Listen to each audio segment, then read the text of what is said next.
فکر وکړئ چې جمهوریت نشته، جنگ و جګړه هم په کابل کې نشته، د پنجاب سره مشکلات هم نشته.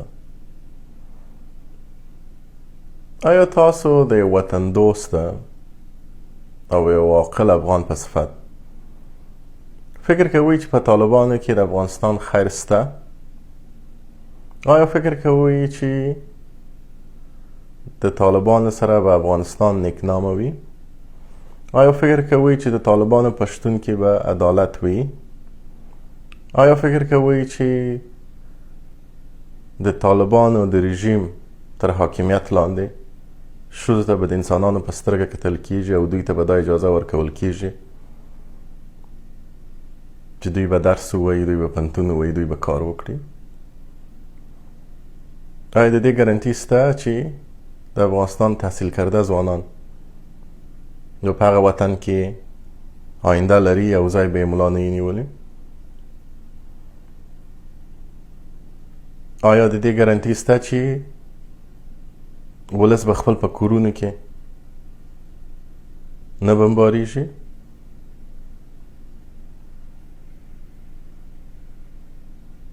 آیا د دې ګارنټي شته چې موږ به د دنیا سره تعلقات او ارتباطات وشو ساتلی که کاملا به په انزوا کې یو؟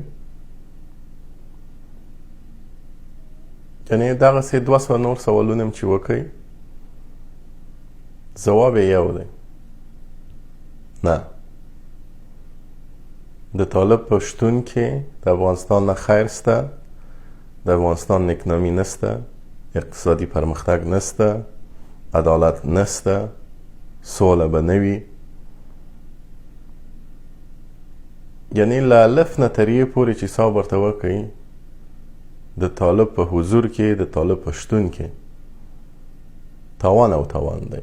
حتی چې طالب په حاکمیت کې نه و تاوان و افغانستان، اوس خو چې په حاکمیت کې دی بیخي 100 چنده تاوان دی.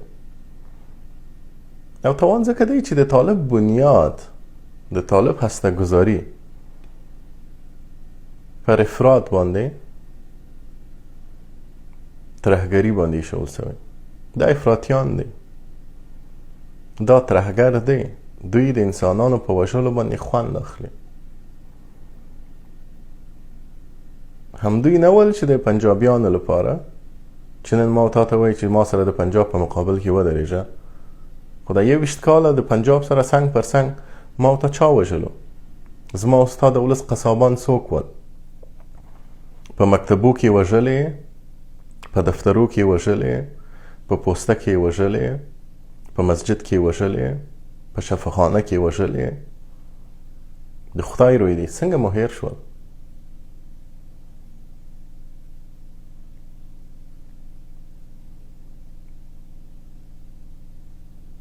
یعنی طالب په دې کارو کې تکړه دی، طالب په جوړولو کې، طالب په حکومتداري کې، روابطو پاللو کې، فرهنګ سازي کې، روایت سازي کې، ملي ګټو په ساتنه کې د طالب په دې کارو سره طالب خو دې شیانو ته جوړ نه و، طالب خو د دغه شیانو په مقابل کې جوړ شو.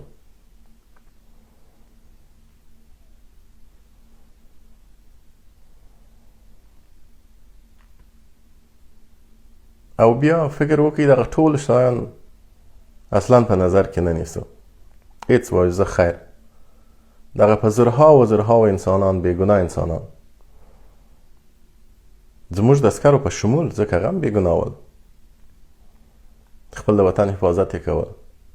زه ورته چې دا 21 کاله په کابل کې په نورو ولایت کې آرام ګرځېدلو، بچیان مو تعلیم کول، کار مو کول، پرمختګ مو وکړئ، همدغه د جمهوریت د سربازانو قرباني وه. دوی په خط کې ناست و، انتحاري ته هم ناست و، راکټ ته هم ناست و، باروتو ته هم ناست و چې ما ورته آرام ژوند وکړو. د دغه ټولو بېګناه و، د ډېر وحشیانه وژل. ځواب څوک وایي؟ دغه طالب ته څوک وربخښلی شي؟ دا جرأت څوک کولی چې راسي ودوایي چې زه دا وینه ده د ولس وینه وربخښم؟ دا کولی شي؟ څوک دا جرأت کوي چې دا وکړي؟ او که نن دې طالب وبخښل چې 2-3 لکه در پکښې کې بېګناه ووژل، سبا بله ډله همغسې در سره کوي. مخکې له طالبه دې مجاهد وبخښل او 1000 بېګناه کابلیان یې درته ووژل، د خلکو پر ناموس یې لاس واچول. کټ موټ هغه کار نن طالب هم کوي، د خلکو پر ناموس هم اچوي، په سپکه ورته ګوري، انسانان هم دغونه درته ووژل. خپل خبره د توپکو د شلاخ په زور باندې در باندې مني. کټ موټ هغه مجاهد دې وبخښل، هغه دې څه در سره وکړي. څو چې ژره پکول یې و خو وژلې چې هغه یې ایسته کړي، نیکتایي واچول، څومره چې مجاهدینو په وس و غلا یې در څخه وکړي. د جمهوریت ټول خامۍ چې وګوري د همدغه مجاهدینو د لاسه وه، د اوله ورځې نه تر آخره ورځې پورې. کټ مټ همدغه کیسه د طالبانو کې دی. یو جنایتکار بخښي، ورور راځي 80,000 او 10,000 1 لک در پکښې وژني، بیا ته په غېږ کې نیسي. بل جنایتکار راځي 2-3 لکه در پکښې کې وژني، انتحاري در پکښې کوي، هغه بخښي. سبا ته بل جنایتکار پسې درځي، همدغه کار کوي. همدغه به فرهنګ سي، همدغه به قانون سي. بیا نو